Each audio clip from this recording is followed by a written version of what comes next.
देखु ये सरकार 8 मास है सरकार गठन ही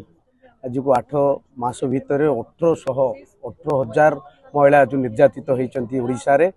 प्रत्येक दिन आमर मलकानगिरी कथा कहतु लक्ष्मीपुर कथा कहतु आमर एससी एसटी जो छात्री निवास जो अच्छी छात्री निवास रे छात्री माने गर्भवती है लज्जार कथा मलकानगिरी चित्रकोंडा कथा कहतु मो चित्रकोंडा मो निर्वाचन मंडली से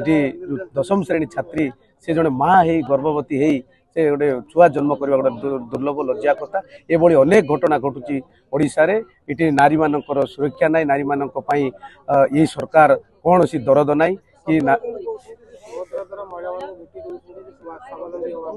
आमे कहूँ आगे नारी को सुरक्षा दियो नाबालिका को सुरक्षा दियो छात्री मान को सुरक्षा दियो तापर जाकर सुभद्रा योजना आपण मैंने कार्यकारी करूँ किंतु आगे नारी माँ मैंने सुरक्षित नहांती ओडिशा रे एबे सुभद्रा योजना कले कौन लाभ से आम गोटे कांग्रेस दल तरफ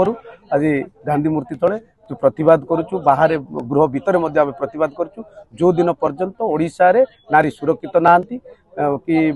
नाबालिका माने सुरक्षित हेबे नहीं कि छात्री मानक सुरक्षित मिली ना से दिन पर्यंत आम लड़ाई जारी रही।